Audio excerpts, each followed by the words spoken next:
This is Ask Show number 201.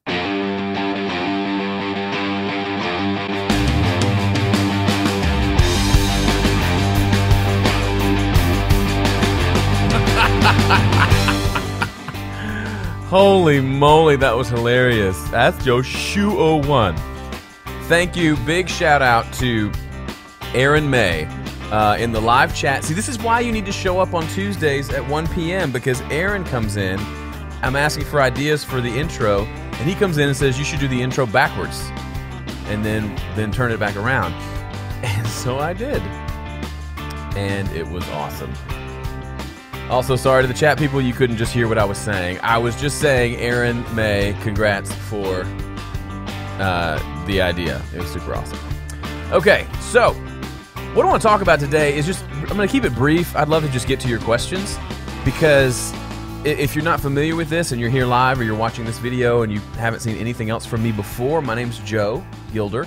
I run a website, Home Studio Corner, in this YouTube channel, and I talk about home recording. That's my deal. I'm a musician as well as an audio engineer. I do a lot of my own music for clients, music remotely, all types of fun stuff. And this is where I answer questions. Years ago, people would send me questions, and I realized I could answer your question one-on-one, but it'd be cool if I answered your question in some sort of public format so that then everyone else who has that same question could hear it and benefit from it. So as I've mentioned recently, I've been on this kick of finding ways to multiply my effort. If I'm going to answer the question anyway, why not answer it here so it helps everybody versus just helping one person? I mean, I still answer plenty of questions one-on-one as well, but I start directing people here to ask questions because it's a cool, probably a more productive way to do it. So that's the deal there. We will get to your questions in just a minute, but first I want to talk about I've got, this is EP month. So if you're a VIP member, I've got an email and video coming to you later today, but it's May 2nd, 2017, and I'm giving myself this month to record a new EP, and I'm doing 4 EPs this year. Did the first one in February, released it March 1st. This one's happening in May, releasing June 1st. The next one's in August, releasing September 1st, one of those. Very, very excited. I love doing these. I love putting myself into a box and forcing myself to be creative. I talked about this on yesterday's episode or today's episode of Gilder Cam about how giving myself creative limits produces some really cool stuff. I don't think you have to do it all the time, but great example. Yesterday, I'm trying to write a song every day until my songwriting deadline, which is Thursday, which is when I start recording. And I want to have more songs than I need so I can pick and choose. And what I ended up doing, and let me change my view here so you can see my screen too. What I ended up doing is I had 30 minutes at the end of the day to write the song, and I only had 30 minutes. And there was a thought in my head of, well, it's okay if you don't get to it today. Just do something else, or sit down and watch YouTube for an hour, or for the next 30 minutes. Give yourself a break. You earned it. Pat yourself on the back. And instead, I said, you know what? I'm going to write it in 30 minutes, and I'm going to see what happens. Chances are it'll be a simple song. It'll have to be, and I won't be able to judge ideas too much because I've just got to get it down and written. Turns out, I mean, I've written, let me see. Let me see how many songs I've written for this EP. There's one I wrote on paper. The rest I've done for the Songwriting Corner series of videos, which you'll see all of these. They'll be coming out over the next week or so. But I've written, 5 on here and 1 more. So I've written 6 already. And the one I wrote yesterday in the 30-minute time crunch, I really like. And then today I had to do Ask Joe. I got home from a school program with my kids, and I had about 40 minutes to get set up and do Ask Joe. And I said, shoot, I'm going to set up the camera and write another song. And I did. And the one I just wrote, literally before I came on for this show, it's really, I like it a lot. It's different. It's a little cheesy because I didn't have a lot of time to really be a wordsmith, but I did something. And so for all of you out there, of course, I'm not talking to anyone on the live chat, but for the other people, you know who you are, who tell me, and I get this regularly, I don't have time. I'm calling your bluff. I can write a song in 30 minutes. You can find something you can do in 30 minutes as well. I'm not saying that everyone can write a song in 30 minutes. It just, for me, it just happens fairly naturally. I'm talented in that area. What's your talent? What's something where you can really knock things out? Go schedule 30 minutes and do that, right? So many people, I think, they get so consumed with the idea that I can do everything, therefore I must do everything. I had a guy emailing me this morning saying, I'm getting into recording. I think he may be retired. And after I'm going to take a lot of drinks today because I worked out this morning for the first time in like a year, and I'm dying inside. Anyway, he was saying how he was getting back into music after being out of music for a really long time, and I'm so on board with that. He's been watching my videos and kind of getting his studio together, getting his knowledge in place, getting ready to start. I would say start and then learn, but that's fine. In his email, he said, you know what, Joe, I'm really just a guitar player, so I've got to figure out how to do MIDI and how to do piano and bass and drums and keyboards and everything. I got to figure all that out so I can release all this music. And years ago, I would have said, great, go for it, you can do it. And I do still feel like you can do it, but for most people, the best you're going to get with trying to do all those things yourselves is a mediocre result. And you'll spend all your time on your weaknesses and not on your strengths. So for this guy, guitar is his strength. He should get really good at guitar, and I think he's a songwriter too. Get really good at those things, and then move over and let someone else come in to do the things that they're good at. I know I harp on this all the time, but I have people tell me, I've heard you say this 1,000 times, but the other day you said it in a certain way that really resonated with me, and I tried it out, and it was amazing and life-changing. So stop thinking that you have to and should do everything yourself. You wouldn't do that, if you were, for most people, if your wife is pregnant and having a baby, you're not going to say, I'm just going to read some books on gynecology. I got this one.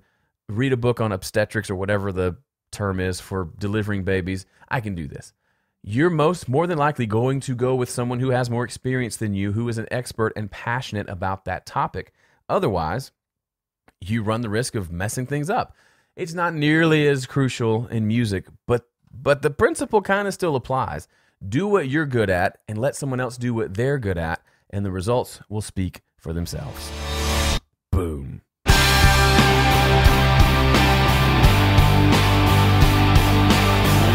Alrighty, we've reached the good part of the podcast. The part where I answer your questions. There are a couple ways to ask your questions. The best one is to show up live on Tuesdays at 1 p.m. to the stream on YouTube and ask that way. You can also ask them on Facebook. Every Tuesday I'll post that Ask Joe is happening, and we'll encourage you to post your questions thither. That's a real word. Look it up. Hither and thither. Let me go find. Let's start off with the live chat and roll with those questions, and I'll find the ones on Facebook. Lee Borg, what's up, Lee? Haven't seen you around here in a while. Says it's a generic question, but I find it hard to put lyrics to my melody, as the music and melody comes to me first, but cannot find the right words that fit. What advice would you give me? I realize that my advice will only work if your brain is wired a little bit like me. So it may work. It's worth trying. For me, getting the music written and then just playing the music over and over and just singing nonsense is really helpful. Words come to me, phrases come to me. I'll be thinking about a particular topic or something I've been thinking about in my own time. And then as I'm thinking about that, these phrases and words come out to fill in the melody. That sounds so non-specific and probably not terribly helpful, but that's legitimately how I go about it and how I end up writing a lot of lyrics, or at least the first part to a lyric or the first line of a chorus, and then I can work from there. You'll see if you watch my Songwriting Corner videos, especially the new ones that are coming out really soon, you'll see there are times where I'm sitting there quiet, just looking at words and thinking about words. And then after a minute or two of silence, which can be awkward, I stop and say, you know what, let me just play and sing along. And I'll sing along,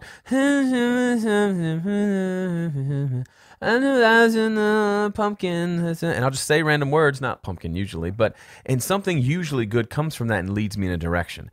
Now, that alone probably isn't the only thing that will work. For me, why that works is I spend a lot of time in my head thinking about what's going on in my head and my heart. What am I feeling? What emotions am I dealing with? Am I feeling inadequate and insecure? And I do a lot of work around processing those things and not just doing unhealthy things with those emotions.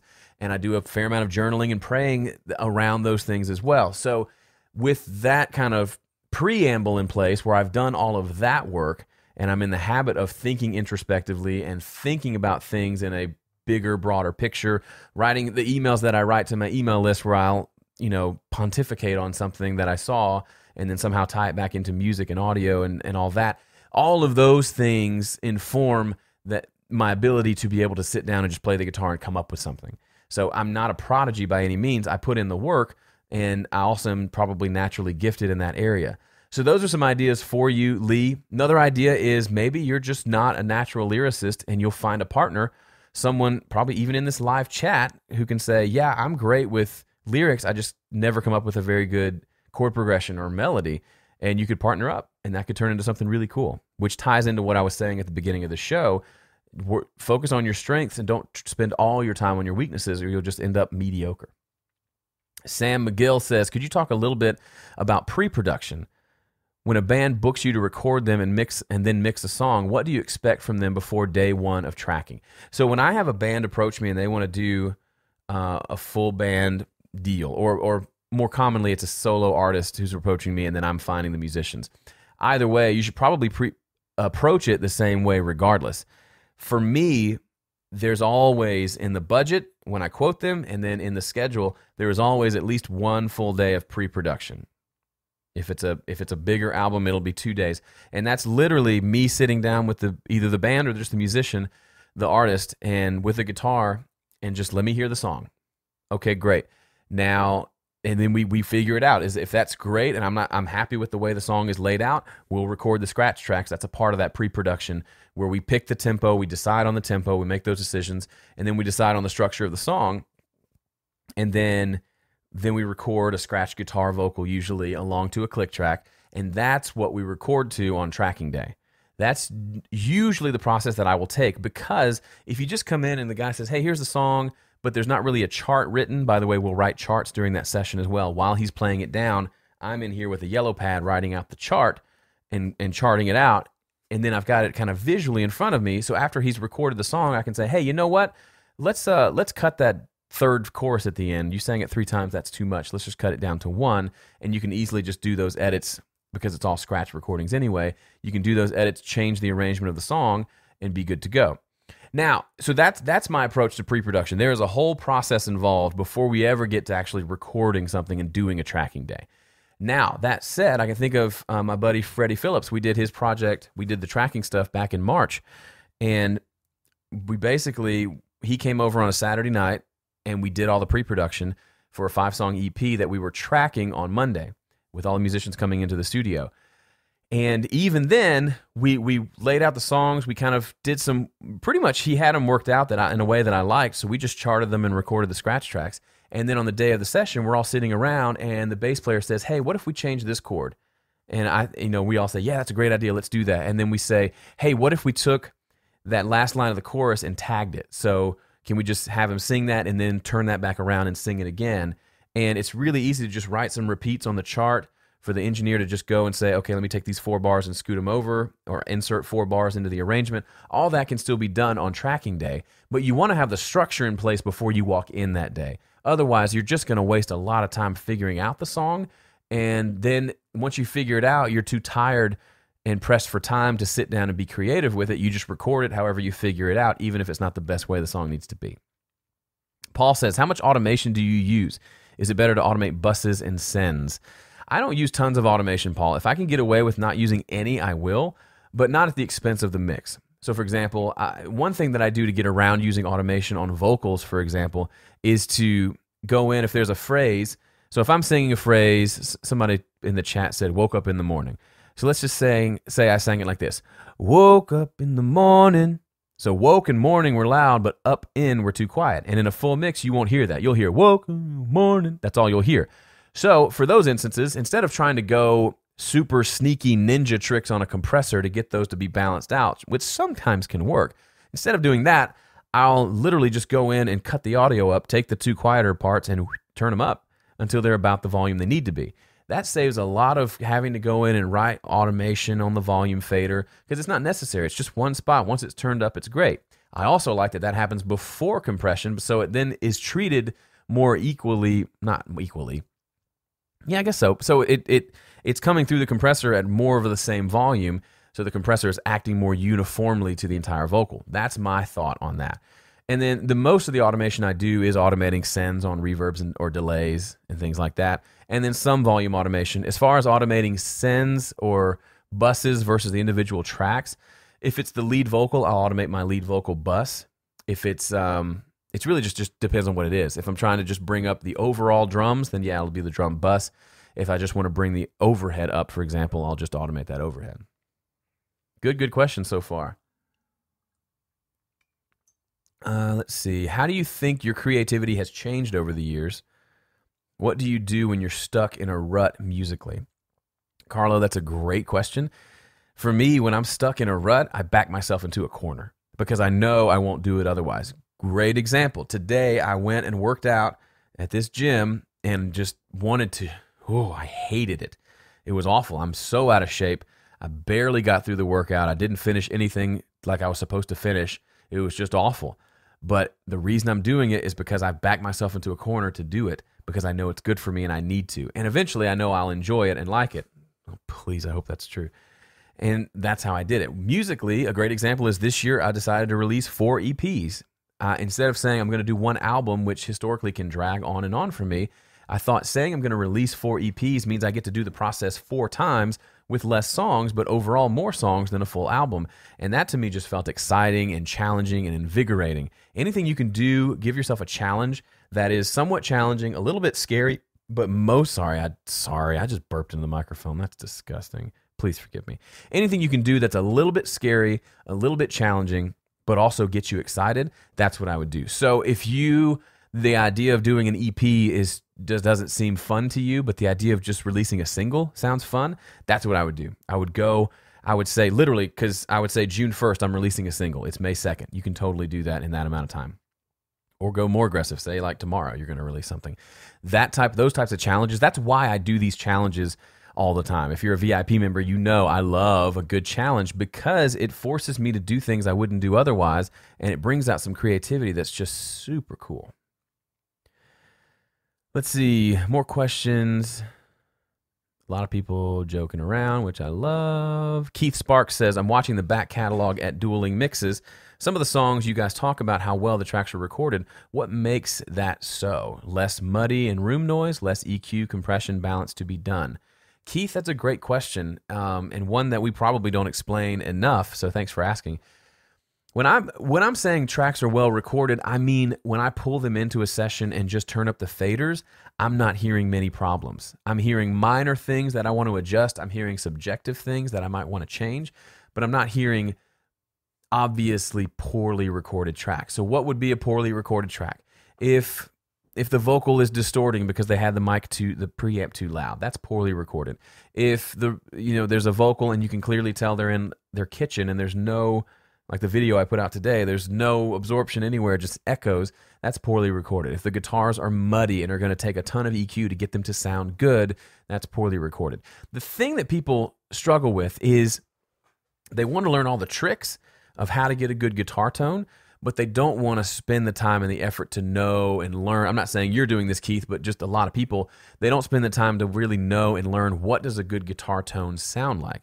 They don't go back and listen to their favorite bands or the new releases that are coming out and listen critically to that guitar tone and then remember that, file that away, and then go try to make that happen in the studio. They just slap up a mic and say, oh, that sounds like a guitar, and then they expect to be able to change that tone in mixing, which does never work as well. So that's what I'm talking about. It's tracks that, a lot of times it's tracks that kind of mix themselves, or tracks that let me be creative and do what I like to do, which is creatively mix a song, versus spend so much of my time fixing it and trying to make it work when it's just bad to begin with.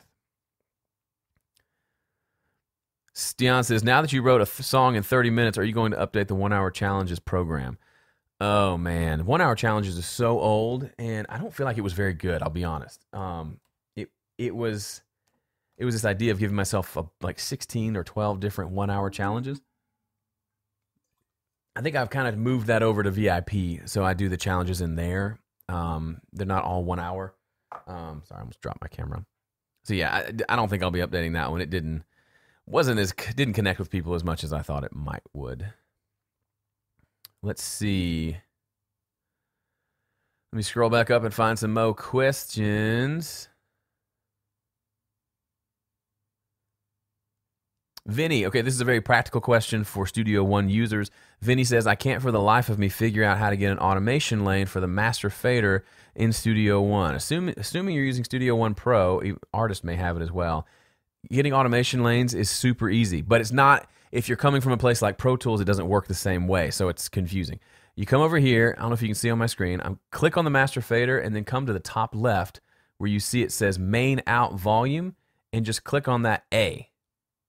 Boom. Now, if I go back to my mix window, here is a main output, essentially a track for my main fader. There's the volume. I can now automate that. There you go. And that's the same for doing automation for anything, a bus or a track. Now, tracks, you can just press A in the session, and it'll switch over and show you the volume automation, which I assume you already knew. But for buses and your main output, that's the way you do it. It's also the way you do automation for anything in Studio One. If I want to automate this send right here, I just click on the send. There's not a send there, but if there was, I click on the on-off button for the send, then I click that A, and it creates an automation lane for turning that send on and off. Super fast, super cool. Wow, what a great commercial for PreSonus. You're welcome, PreSonus.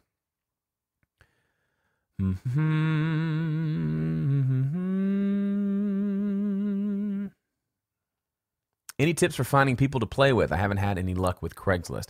I would never assume Craigslist would be a great place. It's almost like, and I don't mean this to bash on your question at all, it's almost like asking, hey, how do I find friends, right? And the answer is probably not Craigslist, right? The answer is you go do your life. You go where people are. You meet people. You join groups, not Facebook groups, but like actual, like go to meetups or go to shows or go to events around something you're passionate about. If you have kids, go to events at their school where you meet the other parents who are standing around and a little bit bored and would love to talk about what they like to do when they're not standing around bored at their kids' events. Things like that. That's what I would do. And then you meet enough people, you may find a few that play music. Obvious answer is to go to shows and meet musicians where they are playing shows. Maybe partnering with, if there's other local studios, there are probably musicians involved there that you could connect with. Those are some ideas. I hope that helps. Craig says, when exporting files for someone else to mix, how do you determine a good level for the batch? I don't. I export them exactly as they are, exactly as I recorded them, because that's exactly how I would want them. They can handle gain staging however they want to handle it. I don't do anything more than just that. Marco says, I want to thank you so very much and congratulate you for the Gilder Cam videos. I enjoy them so much. They're great, so thank you again. Thanks, Marco. I probably haven't talked about this on this podcast because I did the first episode I think last week, but I started a kind of a daily vlog called Gilder Cam, where it's kind of a behind the scenes of just my day of doing studio work, doing music, running Home Studio Corner, and also just random stuff from my day. If you want to check them out, they're over on YouTube. There's a playlist there. I'm having fun with it. Who knows if it'll last forever because it is quite a bit of work, but I really enjoy it, and it seems to be connecting with people, which is super fun. David, what's up, David? Says, how do you accommodate recording vocalists when they get loud and redline the signal? You can back them off from the microphone, or you can just turn the preamp down. So many people, and David, maybe you're one of these people, they think they have to record with the level so loud, just shy of clipping. They have this idea, probably a carryover from the old days of recording to tape, where if you didn't record it loud enough, there was a lot of tape hiss that would come into play, so you needed to get as much distance between the loudest part of the signal and the quiet tape hiss, or the loud tape hiss. So there was a signal to noise problem there. But on these digital systems, it's super quiet. There's no reason for you to try to peg the meters when recording. I mean, literally, probably have it coming up halfway up the meter is fine. If they're still clipping that, bring it down some more. You could also add a compressor outboard to help with that. But as you know from my EP in February, you can jack things up with a compressor, like my snare drum sound, which is awful. If you're a mixed practice customer and you got the tracks, I'm sorry for that snare drum. So you got to be careful there. But yeah, the best thing, what I've been doing, honestly, when I'm doing vocal tracks, is I'm just turning off the compressor and the EQ, and I'm just recording, and I'm singing as loud as I'm going to sing in the song, make sure it's not clipping or anywhere close to clipping, and then I track it.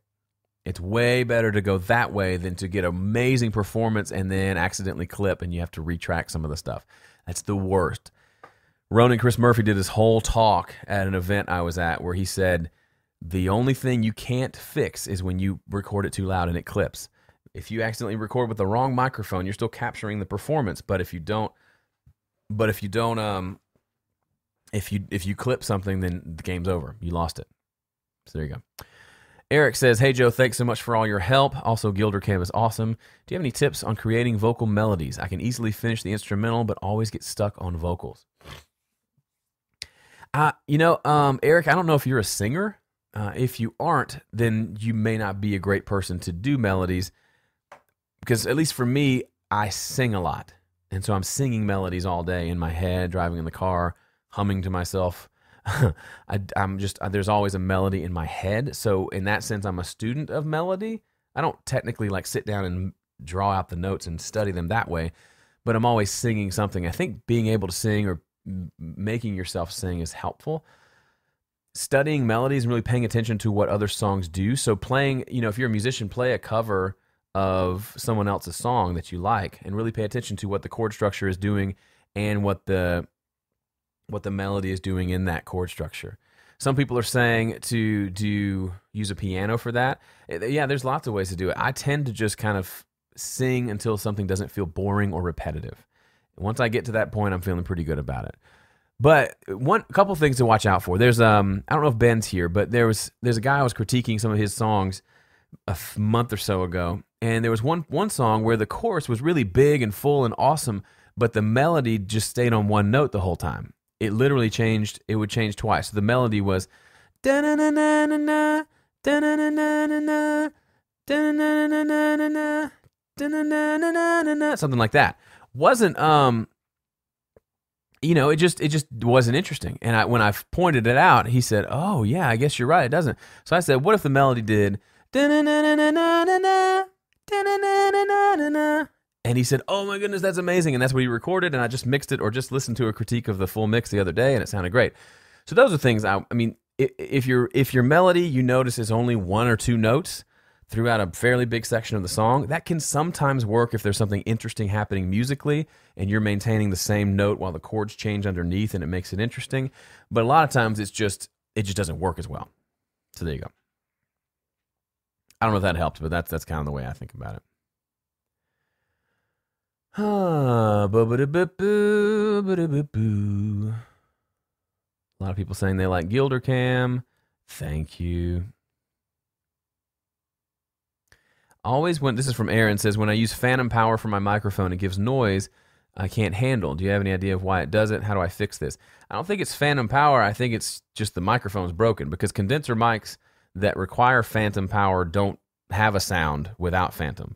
So it's not so much that you're turning phantom on. It's either the phantom circuit in your preamp is jacked up or your microphone's broken and needs a repair. Those are my guesses. It's not really the phantom power's fault.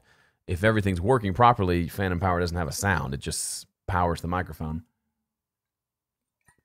and all that. Nazarko is leaving the chat. See you, my friend. I've got a problem with noise while phantom power is on with my dynamic mic. Just found out it is a counterfeit. Sure, maybe yours too. Well, here's the thing. If you've got a dynamic mic, you don't need phantom power on. It's pointless. So turn phantom off and you're good. Problem solved. Phantom power is just for condenser microphones that require phantom power. Joe, do you have any videos showing the various ways to build drum tracks, loops, samples, Easy Drummer, when no real drummer is available or lack of funds to hire one? Mike, I do. I've got a little course that I made called Programming Drums, riveting name, where I walk through programming drums on a song with Easy Drummer. You can check that out. But as I'll say in there, and I say all the time, you'd be surprised. You may be able to find a drummer that either is very affordable or one that will do it for free in exchange for services. Not to say that Easy Drummer's the devil. It's great. It's a great service. It works. Plenty of people use it. Graham used it on his latest EP. Just me personally, I'd much rather have a human playing it, because things happen that you just can't predict in software. And if you don't think you've got to become a student of drumming if you're going to program drums. Just because you have Easy Drummer doesn't mean you think like a drummer and will know how to program that well, even though they're making it easier and easier. So I'm not trying to be like the old fart who says you have to do it the old way. For example, like I'm not a trained video guy, but I just have been having fun learning iMovie and editing these Gilder Cam videos, and it's fun, and it's a new creative outlet that I enjoy. And I'm sure I don't appreciate fully all the automatic stuff that it does for me that, old farts in that industry probably still do the old way. It just makes things easy, and I just use a lot of default stuff and go with it. So I get that. So I don't know. I don't know what the point of me saying that was, but there you have it. Blind Fret says, do what Joe does. Have no fear. Oh, I have lots of fear. And stop second-guessing yourself all the time. I second-guess myself all the time. Look for your best and flow with it. This is what I get from him when watching. He should be at the Ryman already. You know what? I bet my way to get to the Ryman is to do like a Home Studio Corner event there. Not because I'm a big band that's popular, but because I've got a lot of home studio nerds that want to come hang out at the Ryman. I'd be okay with that. I'd still check that off as hitting that goal.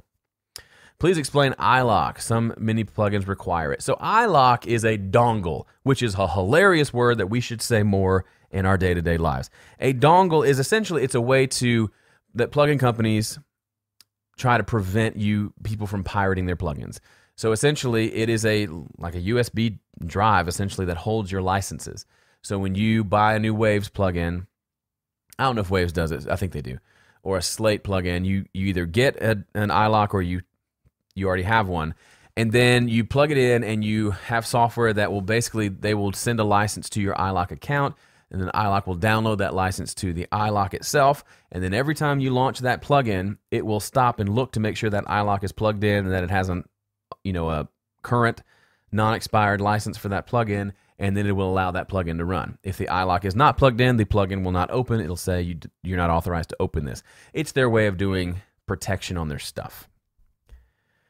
Not super fun. See, if you just use stock plugins, you don't need an iLock. I have an iLock somewhere in this studio, I think. I haven't plugged it in years. I know you don't like to talk gear, but how do you like your Roswell Mini K47? I love it. I need to do a proper review of it. However, the best review I can give it is using it. Go listen to the song I released on Good Friday. It's on YouTube. It's "Oh Sacred Head Now Wounded." It's an old, I've explained it before, acapella piece done all with that microphone. If that's not a good commercial for that microphone, I don't know what is. Very good mic, sounds very good on my voice, especially up close. Back to the problem with sending phantom power to the dynamic. He's using a dynamic and a condenser, so he has to send, and the Focusrite Scarlett only allows you to send it to both. I understand that. I would say just stop using two mics until you fix the problem. So just do one mic and then record the other thing. And if you're doing stereo recording, just do without. Or if you're doing vocal and guitar at the same time, just stop doing that for a while, because it's better to get a good recording than to do it the way you would like to do. Because if there's a big buzz there, that's kind of pointless.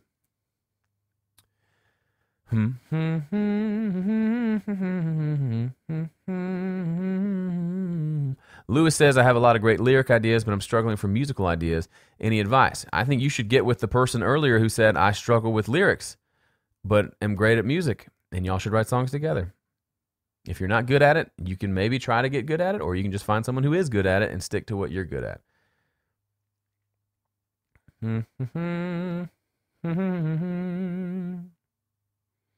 I have a 69 Vibratone and have put several mics on it, but still noisy. Any help on getting rid of unwanted noise, but still keep good tone? I don't know. It's an old amp. You might have it worked on. Maybe it hasn't been worked on in years. I don't know. And final question, because my voice is tired and I got other things to do today, as much as I love you deeply. Johnny Lipstrom says, when are you coming to Edinburgh? I don't know, but I've been having that conversation more and more with people who are saying, hey, you should come to Norway, you should come to Sweden, you should come to lots of places, mostly, some in Australia, but then lots of places in Europe. So I don't know, but one day it'll happen. I really want to do something with Ian Shepherd one day in person over there. Don't know what that would look like, but that's something I'm thinking about. So thanks so much for watching this episode of the Ask Joe and the Home Studio Corner podcast. If you haven't yet, head over to Home Studio Corner and sign up for my email list. That's how you'll find out about all the stuff that I'm doing. Also, I will tell you about some courses that I create and sell. I've got some new ones coming up, which should be cool. And I'd like for you to know about them. And the best way to do that is to be on my email list. Yes, I will try to sell you something from time to time. If you don't like that, don't sign up. But if you like me, you'll probably like what I'm selling, so it's probably worth looking at. All right, sales pitch over. See ya.